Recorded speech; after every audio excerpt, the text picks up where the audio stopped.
Support for the show is brought to you by 100wattsandawire.com. There you can get a 100-watt ID, learn about operating events, and check out the gear in the shop. Plus, 100 Watts and a Wire is now on YouTube. See the show live Saturdays at 10 a.m. Central. Subscribe, click the bell, and give us a thumbs up.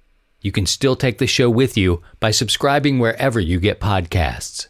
And LDG. LDG automatic tuners are built with industrial quality components for safety, durability, and long life. LDG microprocessors run state-of-the-art matching firmware to find a match in seconds. For more information, visit ldgelectronics.com. And now, from Grid Square Echo Mike 48, this is 100 Watts and a Wire. Talk about so much happening. Hello to you. This is 100 Watts and a Wire. My name is Christian. My call sign is Kilo Zero Sierra Tango Hotel. Steve is here, W7UDI from the Pacific Northwest. And we're talking about antennas, part 2 of our antenna conversation.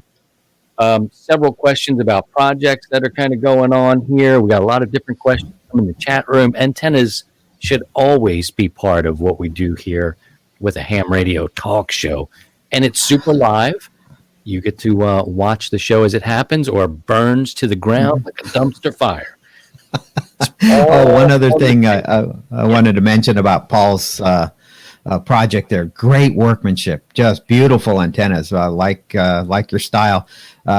Curious on the paint. So I would imagine I'd try, like you said, redoing the PVC without painting it and see if that has any impact on the on that UHF antenna. But I know over the years we've talked in various other groups that the circles I've been around talking about repainting, say, fiberglass station masters, which is a big 20-foot antenna, fiberglass, and guys were talking about painting them for repeater services. And always the comment comes up, make sure the paint doesn't have any metallic materials in it. A lot of paints will have some kind of metallic in it, and that will have an effect. So there could be a good possibility on that. So all right. when we paint stuff, we got to be kind of mindful of that in the RF world.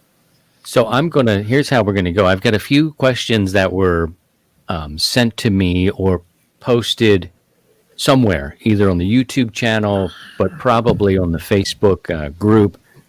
I'm going to lay them out there. We're going to talk about it. Looks like I'm about 20 minutes behind on the chat, but I will catch up. We're going to mix in projects and questions. I appreciate your patience. Steve, let's look at Carl's question. I have a DX LB Plus dipole new with new location. I can only mount in an inverted V, but not 180 degrees.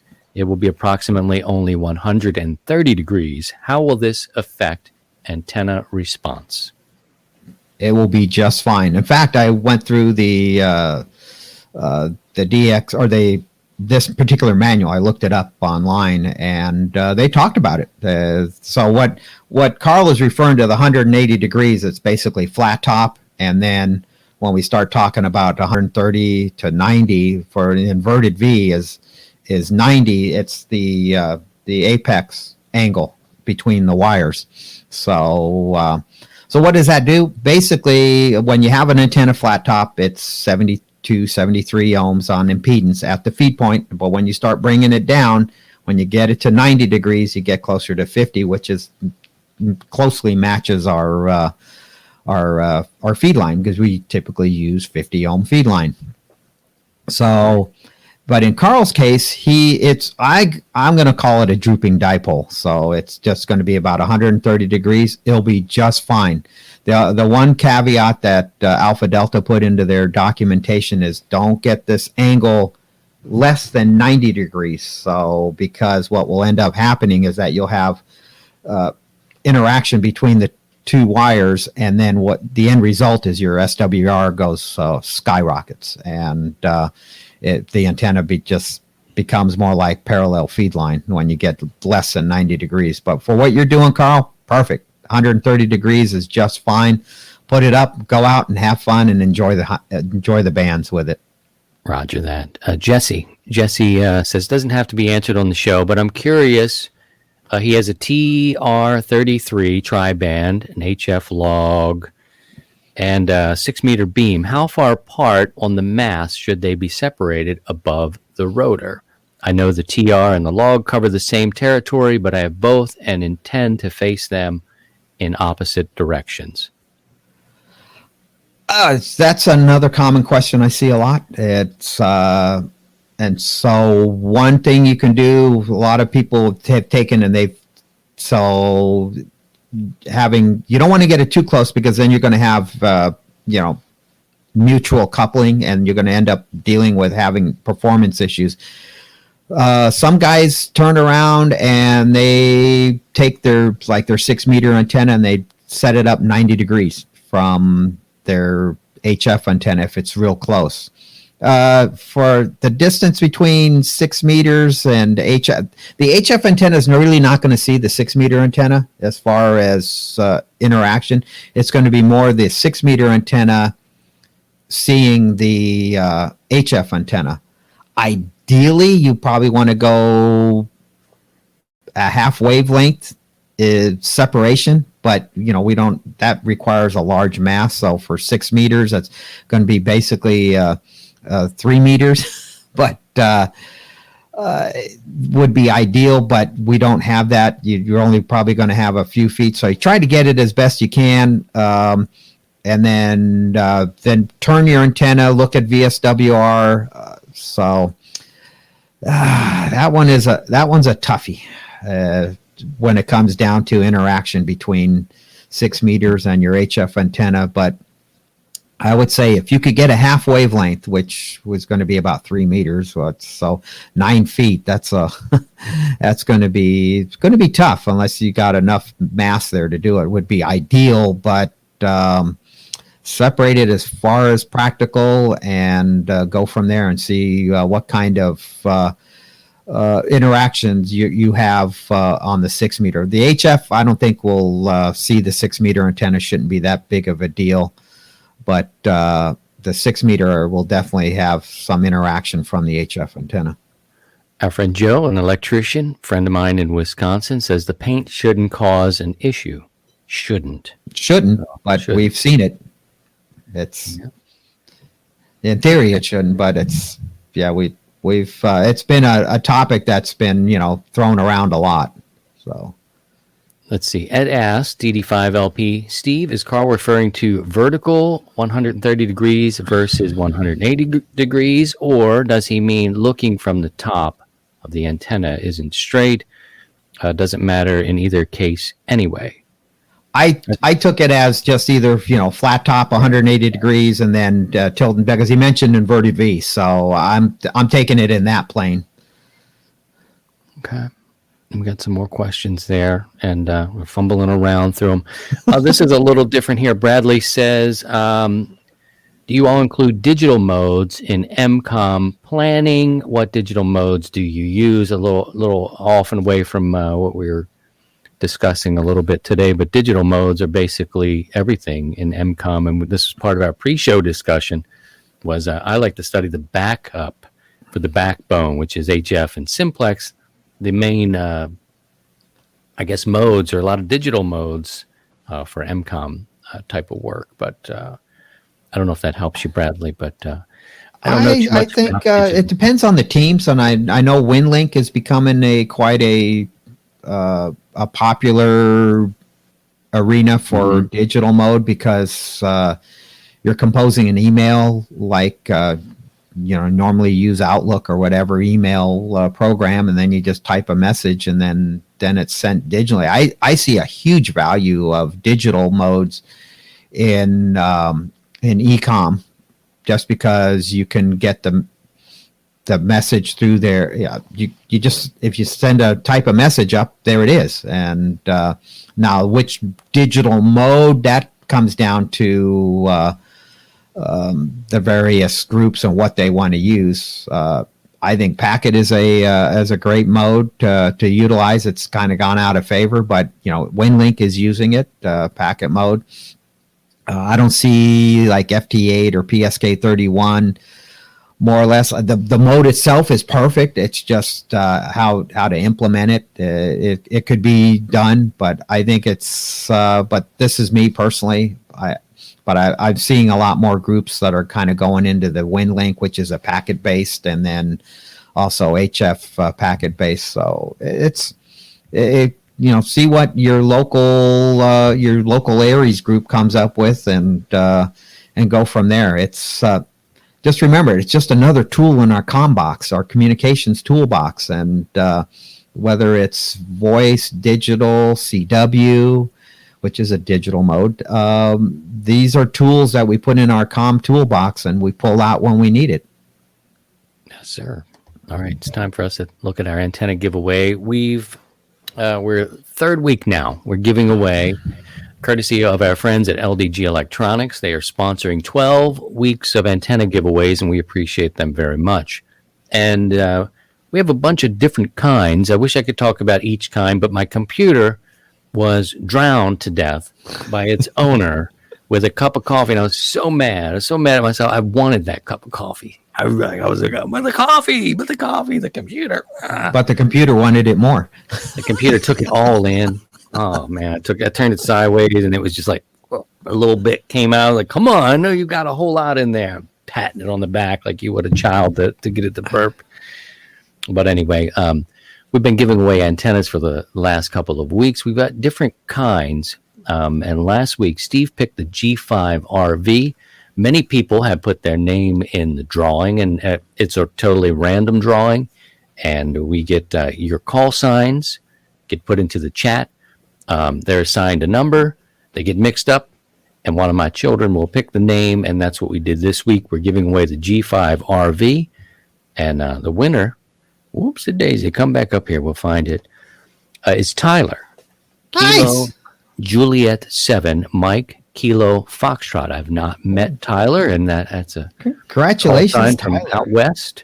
Congratulations to you. You will be shipped. You can send me an email. I believe I went to QRZ and got your information. If that's no good, send me an email, and we can. I've got an email I can put up on the screen here, Tyler.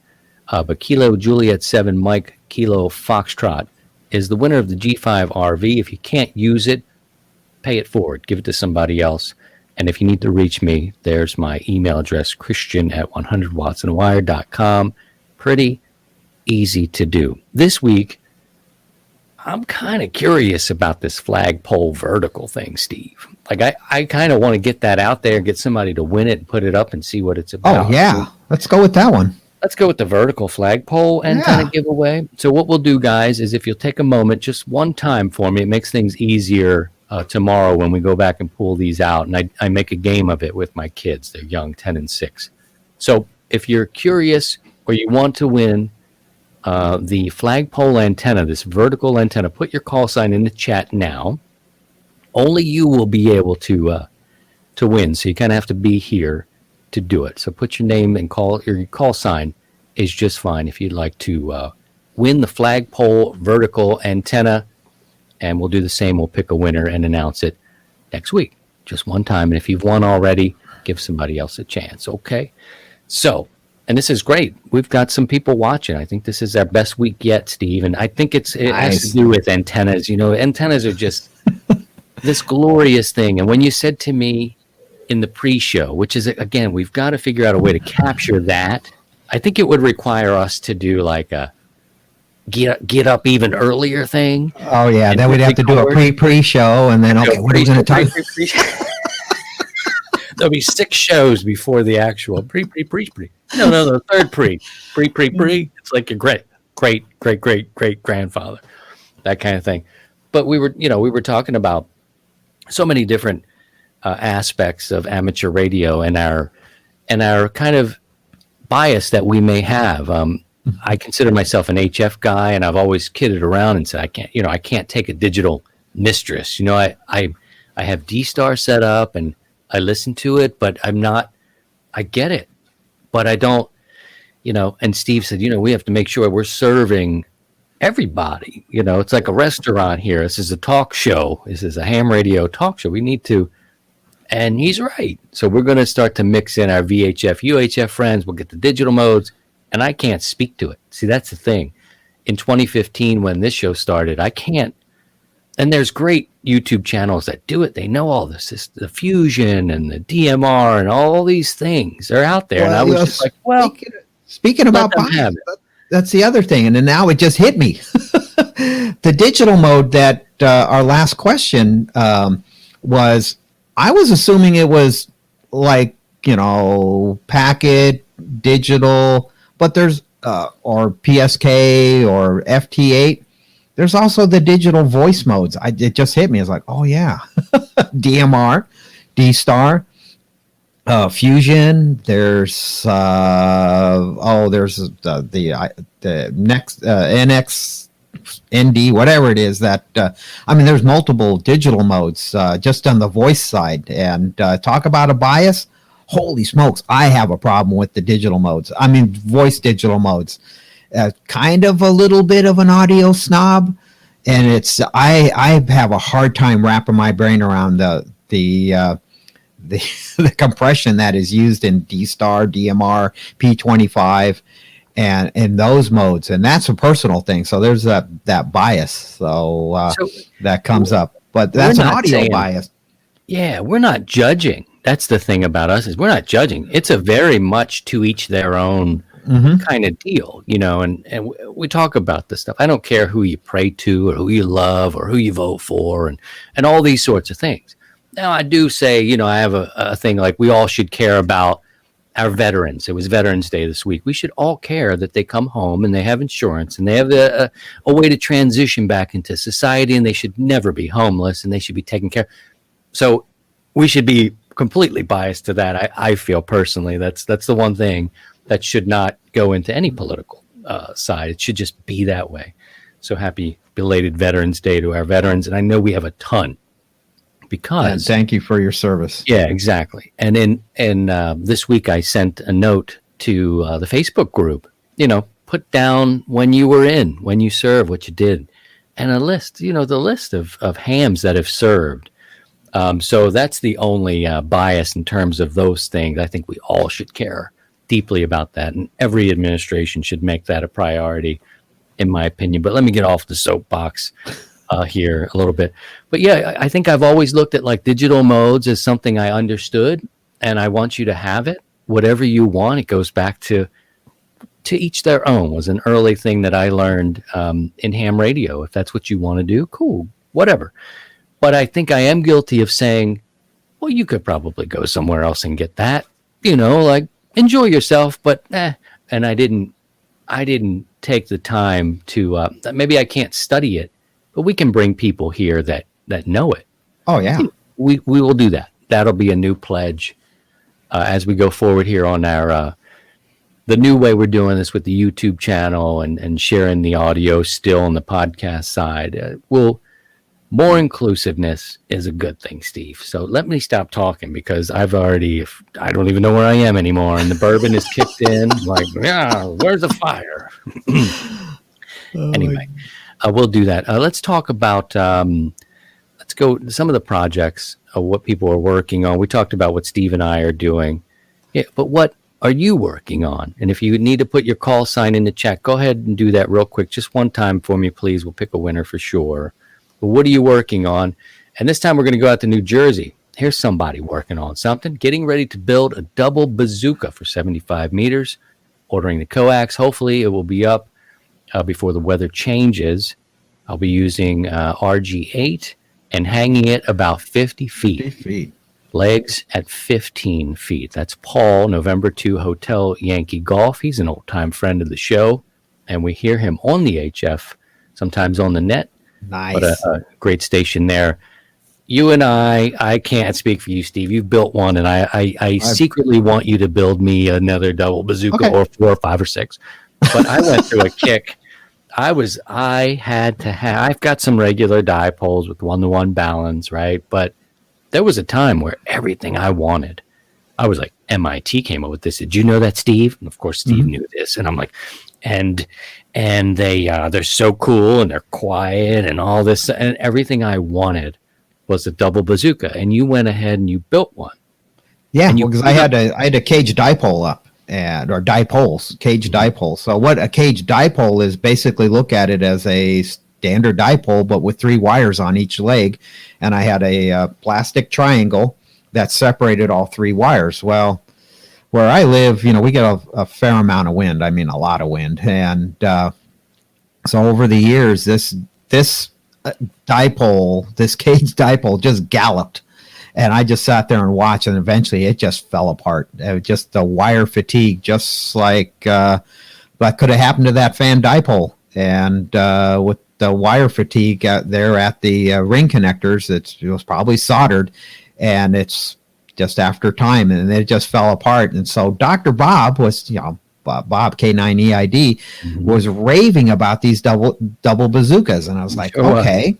And this was a number of years ago, and so I looked it up, and I was like, wow, this is stupid simple to build. And well, I think it was like 20-30 minutes. I cranked one out and put it together and hoisted it up, and I was like, holy smokes, this thing is awesome.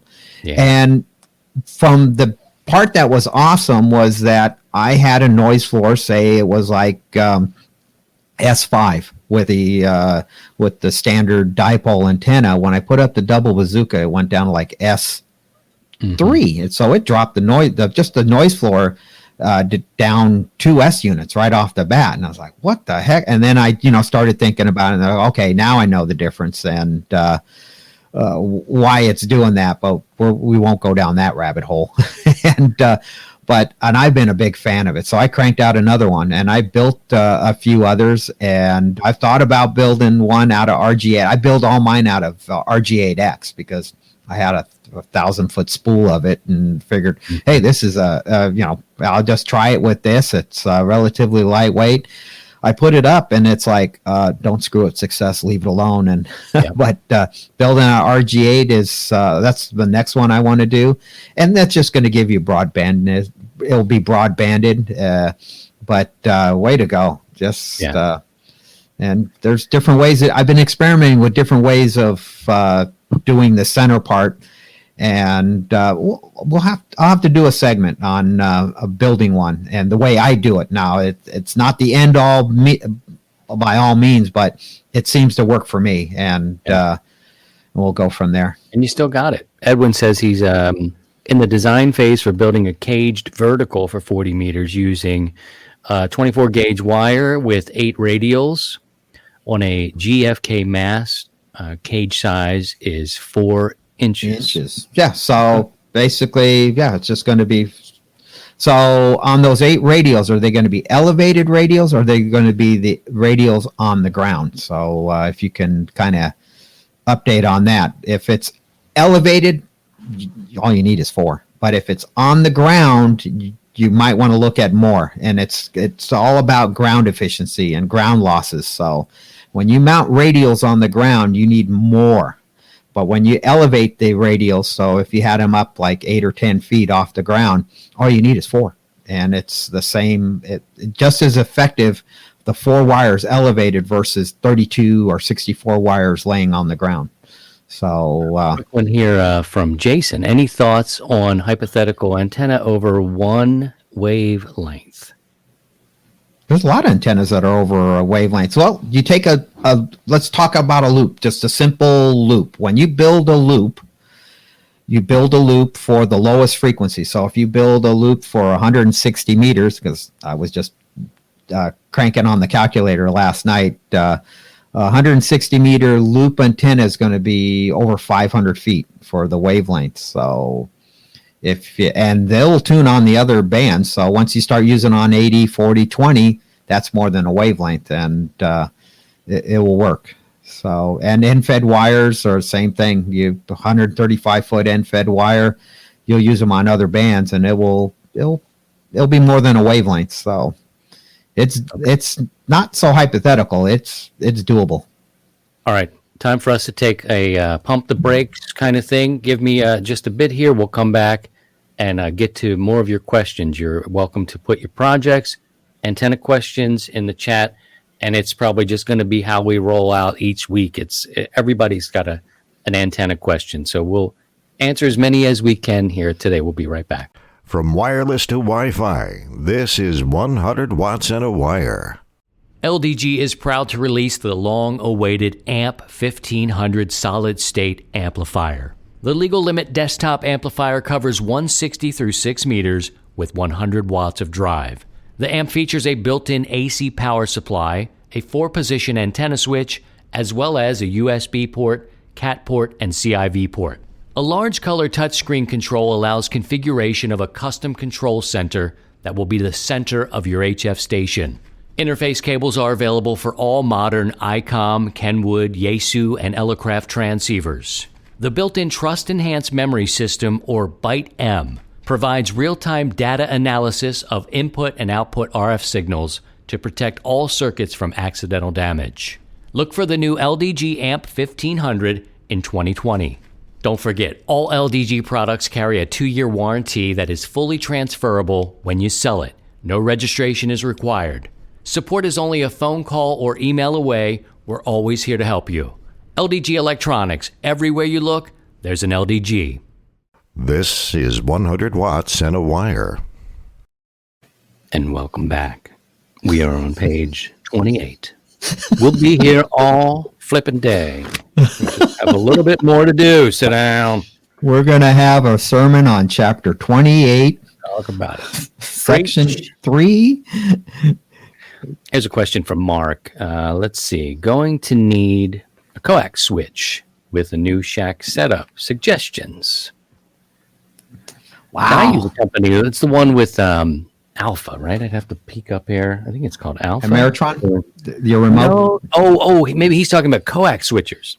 Yeah, Okay. I need a coax Yeah, I was switch. thinking about So either, hold on a second here. I got an Ameritron here, but I thought maybe we were talking about the click switch. Yeah, well, we Maybe got, an you know, Ameritron. we That's what I got was this talking guy, you know, Alpha Delta, or we can go with like this guy, which is an MFJ, and it's basically a 6x6, and so you have a common, and you can have 6 transmitters, 6 antennas, or whatever combination you can do that. So there's that.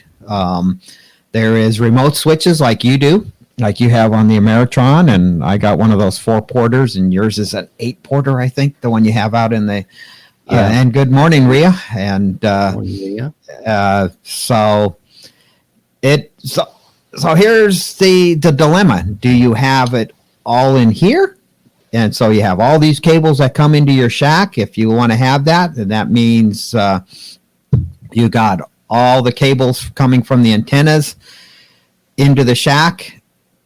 Or do you have a remote switch, so where you only have like one cable coming into the shack? Or depending on the remote switch, you might have to have a second cable, a control cable, that will do the switching. So it comes down to what it boils down to. It's going to come down to dollars. And are you going to spend dollars in bringing in coax to bring all your feed lines into the shack? Or do you spend the dollars for a little bit more versus one of these switches to a remote switch? So it comes down to your application and making that entrance into the shack. And so are you going? Here's the rabbit hole. Are we going to go down it? Yeah, I have both. I've got the switcher, the coax switcher in here. You can just see it right in here, and I've got it labeled. It's an 8-position. And it runs out, one coax runs out to the outside switcher. But also, as the coax that's running out, I've got it on the Alpha Delta like you have there, so I can switch back between, say, rigs, you know. So that's kind of how I use my switches. And I like the Alpha Delta. They're not a sponsor. They just are, they're not lossy, I found, and they're strong, made well. They're welcome to be a sponsor if you like. I certainly use them, but they're not. And it's just something that I've found that works for me. We have another question. I want to say hello to Julian in Finland, Alpha Hotel 8 Sierra Tango November. That's my brother out there in Finland, and he has done a video on the ICOM 705 that I told you before. He goes out and beats these things up. I mean, he puts them to the test, and it's no joke. And he did about a 30-minute video released. I need to bring you on, Julian, to talk about your discoveries and all that sort of stuff. We see videos out there that are, this is what it looks like, and this is how you touch the buttons. And he took it out there, and he's like, "This is how you break it over the rock." He's not doing that, but it's like you're going through the test, the durability test, and Real world use. And with a purpose. And I think you might want to check that out. He makes good videos here. Here's another question from Jeff. I'm getting a Bio-Eno 30 amp hour to run my FT991. For the radio power cable, what size terminals do I need for the end of the power cable that connect to the battery? 15, 30, 45? The wires are 12 gauge. So I imagine he's talking about maybe Anderson power poles. Okay. That's so an FT991, which a lot of 100-watt radios, HF radios, are going to draw about 23 amps with full power out, approximately, give or take. So I would go with the 30 amp, not the 15 amp Anderson power poles. You could get away with it, but I would just step up and go minimum 30 amp. 45 amp ones are a little bit bigger, but just look at the current consumption of the device that you're going to hook that up to, and in the case of a 100-watt HF radio, they're all around 23 amps. So if you can, use the 45 and just what Steve said. Just listen to what Steve said. Some other projects. Don't listen to Steve. You'll blow up your shack. This is all smoke and mirrors. None of this ever should hit the air. I don't know how we're still here and they haven't been pulled off. If you have other questions for us, you're welcome to drop them in the chat here. The work, I figured once I got out there doing some antenna work that it wasn't really antenna work at all. It was more like the rope work. And the more you get out there and look around, what I'm trying to say is don't wait for things to happen. To break. Yeah. Don't be like us. That's one way to do it. I mean, but I had a little bit of time, and maybe the working from home nature, you're able to just step out there and take a break, get some nice clean air. But you start to notice things, and for me, it was just a simple thing of noticing my rope needed to be replaced. And the more I dug around, I'm like, this was done the same time as this. So now there's an 80 meter out there that's got my attention. And you know what I noticed, Steve? I do everything in the trees. And I get these I don't know what they call them. They're not an eye hook, but they're a circle, and you can turn them. And I put them into the tree and put my rope down through them, put like a window sash as my weight. I've noticed on an 80 meter antenna that the tree has grown up around the eye bolt. And I'm like, it's never going to come out of there. Like, I can't back it out now. But time has slipped away, like Willie Nelson has taught us, and it's starting to swallow it up. And if I wait much longer, it's going to pinch that rope. So it's time to get out there and do like the little things. Some of the little aspects of having an antenna are worth looking at. And now that it's in the 30s here, it's the perfect time to get out there, and the leaves are blowing off. I mean, I must have 4 inches of leaves in the antenna garden, blanketing the earth and keeping it warm. And I'm like, I'm cool with that. I don't need them to be blown off. They can cover everything up for all I'm concerned out there. But anything that you need to do that you can think of now. I was asking you, Steve, is there anything that's on your list? I still got to get the 160 antenna up and build that antenna. I still have another climb or two to do for the. So I did a stupid. And it wasn't until I got on the ground. So in my tower project, I rigged the tower. So I have a rope, a haul rope, and I have a a pulley at the top, one of these big yellow pulleys that we use, and I have a snap hook on the end, and I use that rope to haul up the new feed line for the beam when I put it up there. Well, in the course of sealing the coax up and everything, and I got back down and the lift was gone. I went out the next day, and after the lift was gone, and I looked up and was like, oh crap, I left the snap up at the top. I didn't take it back down to the ground, and so now I got to climb the tower to bring the rope down. So I got that, and then I got couple more cross arms to put up. So still got to get that 160 antenna up, and so. Yeah, you really do. I mean, because I need somebody to talk to. It has been like I listen to 160. My habits are sun goes down 7 o'clock in the evening, starts to go down. It gets stronger as it gets into the night. I'll listen, but there's only so much going on. And there's a handful of people. Yeah, and if they just stay to like normal stuff, normal topics, then I can hang out with them, but I don't key up because I've actually heard them go off. So I need some people like you and Rhea and Julian and our friends to get. We need our community in here. We need our community on 160 because it's wide open. And then I wake up early. I'll rise and come in here, and it could be 6 a.m. and it's still dark until just before 7 a.m. of this time of year. And as soon as we get closer to 7, falls out. There it goes. I'll get about 40 minutes, and then in the evening, it depends. But it gets so strong, and it sounds so good right now. If you can do it, I know it's hard. It's hard when you have some space to keep those legs up there.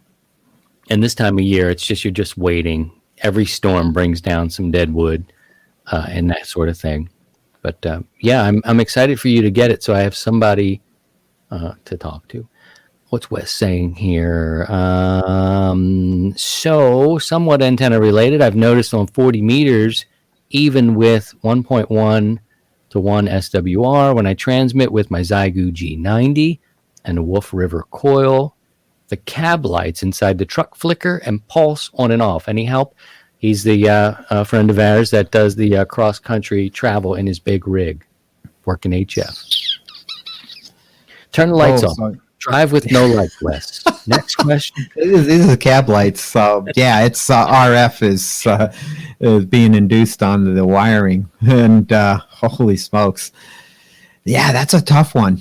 That ferrite bead mania. Do you have to just? So these are the cab lights. So this is the wiring in the truck itself, and unless it's your own truck, I'm going to make an assumption here that you're a professional driver and you're driving for a company, and it's a company rig. So there's only so much you can do. But Marty has a good idea, Steve.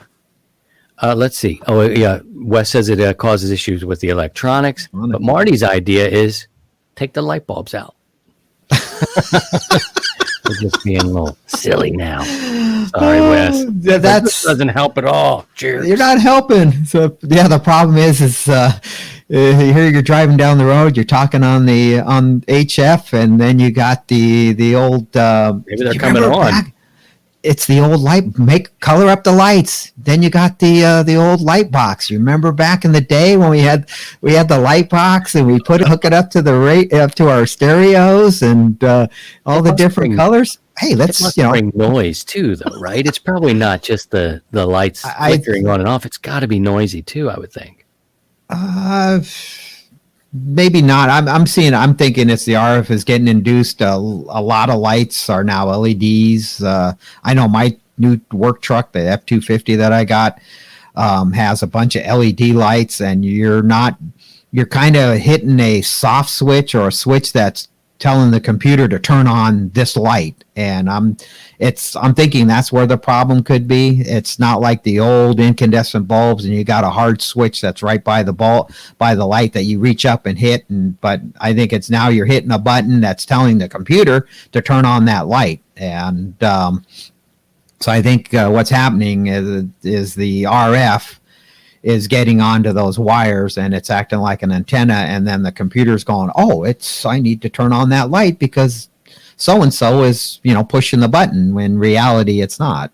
It's got to be hard too when it's not your vehicle to ground it and bond it the way that you may. And it's a big rig. He drives the big ones professionally across the country, so that's probably a tough. That's a tough one. There is a great website for mobile installations, and I recommend everybody go to it. And you can get in super deep, and this is the rabbit hole that you can go down. And if you want to find out about mobile installations, is K0BG, I think is the call. He has a website, and it is so complete and so in depth of information on just mobile setups. And this is this guy's passion. And this is is it a bias? Maybe it is. His bias, and we'll call it a bias, is mobile operations, and he goes through everything. I mean, I was impressed on how much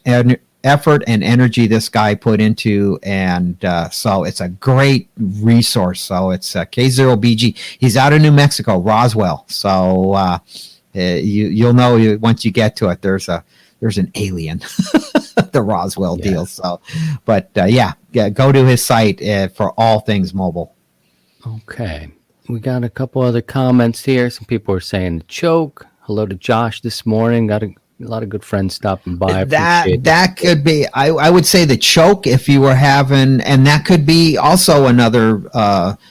But you would have to put the choke out at the feed line if it's radiating coming back on the coax, and that's where the choke is. What you're trying to do is keep the RF from radiating back on the outside of your coax coming back into the cab, and that's a possibility too. A choke there might help on the antenna. All right. Steve says wrap it up with not the show. I thought he was like wrap it up. Wrap it up. We got to go home. Now we're going into the tinfoil. Yeah, wrap it with tinfoil, he says. But again, this is not his vehicle. That's the hard part here is he's driving for somebody, and that's going to be probably. And it could be his vehicle too. So if he's an owner operator, but I'm making an assumption that it's not his truck. Yeah. Let's see here. Steve says some OTRs have permanent rigs. Okay, so maybe he does have a permanent rig. I don't know. I don't know enough about it. That's why I think it's fascinating that he's doing HF as he's going across the country here. So I don't know if it's your permanent rig. Then we need to look at some bonding and some ground. And that's one of the biggest things to improve your HF mobile is bonding, and then it's just bonding between the various body parts to the ground. Now one of the problems with these newer over the road trucks, their cabs are fiberglass, and that's because it's weight savings. And I know, being a firefighter, we've had quite a few truck fires, and there's not much left of the cab when by the time we get there. Rhea says bonding all the chassis is key. Otherwise, you have ground loops. Put straps between all the body panels. If you can, Wes. If you can. I don't know that you can, but a lot of good advice here. You got to love the amateur radio community. You notice that not one person is like, you dummy, and there's so much of that out there, but nobody here, and I appreciate that you're helpful. And we don't know it all. I mean, that's what's good about this hobby is we no way can know. If someone claims they know it all, run, because if I don't know it, I'll tell you I don't know, but I'll try to find out. But there's so much information out there, and so that's the thing about this community is that it's okay not to know everything. Like, it's all right to come and ask questions. Wes says his frame is aluminum. The roof is fiberglass. Yep. So, aluminum. That's holy smoke. That's a whole new realm.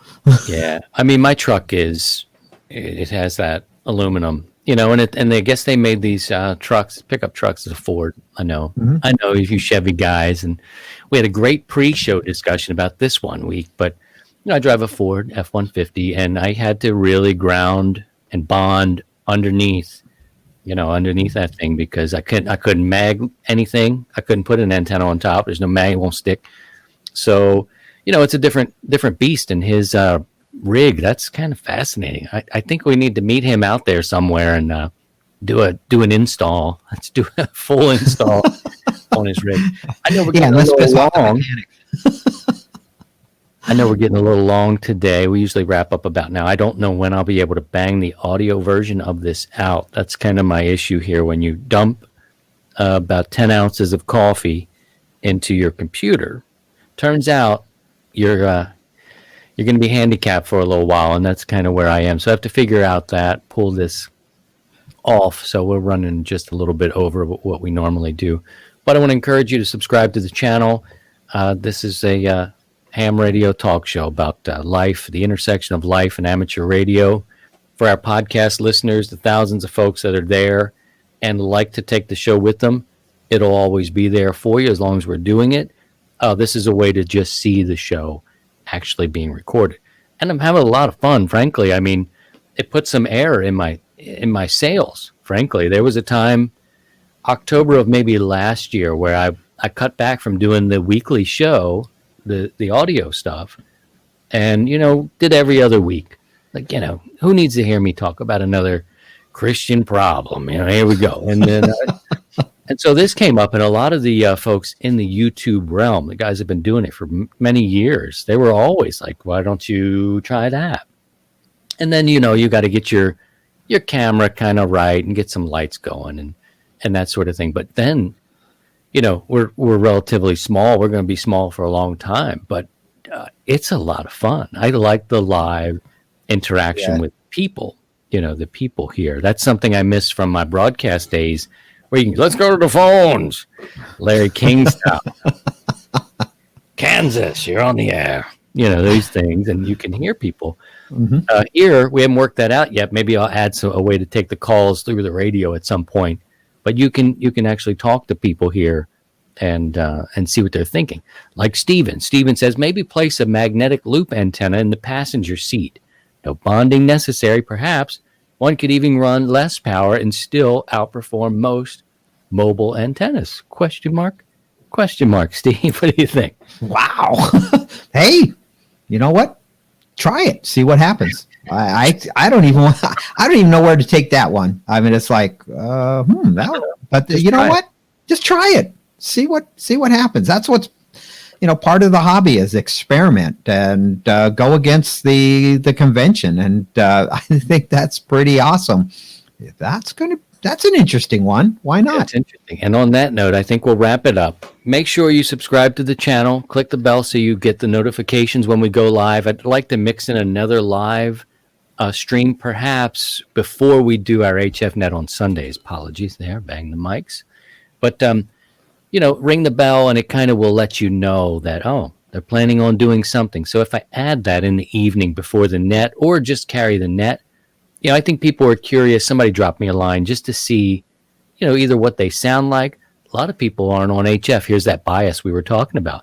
We assume that you can join us on 40 meters on Sunday nights at 7:00. Well, you may not be able to, but if you can't, if I streamed it out a little bit, you may be able to hear it.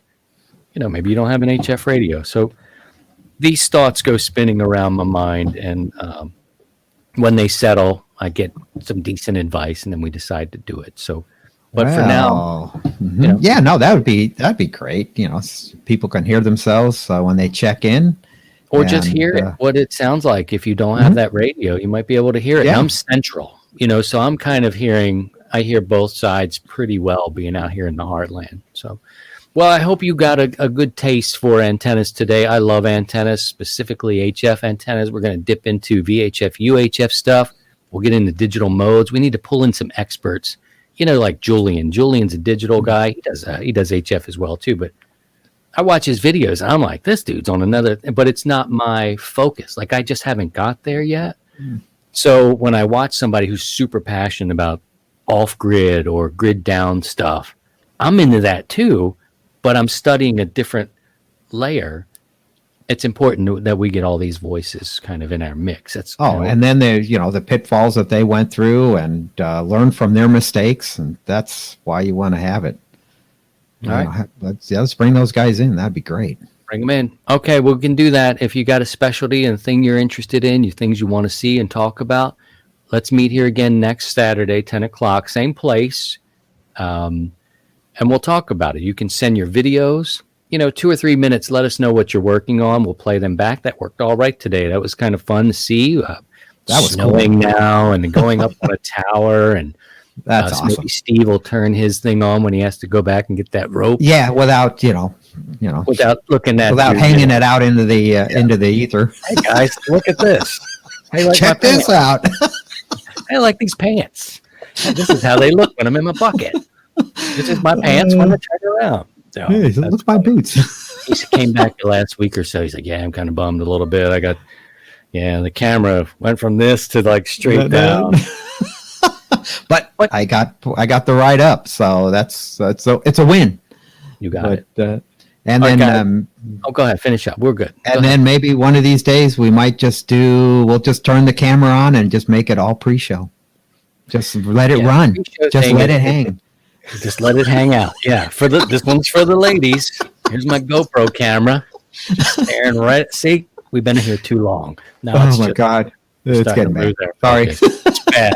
They're all rolling out. They're just leaving. The numbers are. All right, guys, take care of yourselves and stay healthy out there. Things are going to probably be rough for a little bit here. We need to try to take care of each other a little bit and your families and stay safe and all that. We'll be here next week. Send us your videos. Send us your questions. You can do it through Facebook. You can do it through email, and we'll add them in. It's a lot of fun. We appreciate you guys. 73 for now, and if you 7-3, everyone. By all means, please try and stay above the noise. To join the 100 Watts in a Wire community, visit 100wattsinawire.com.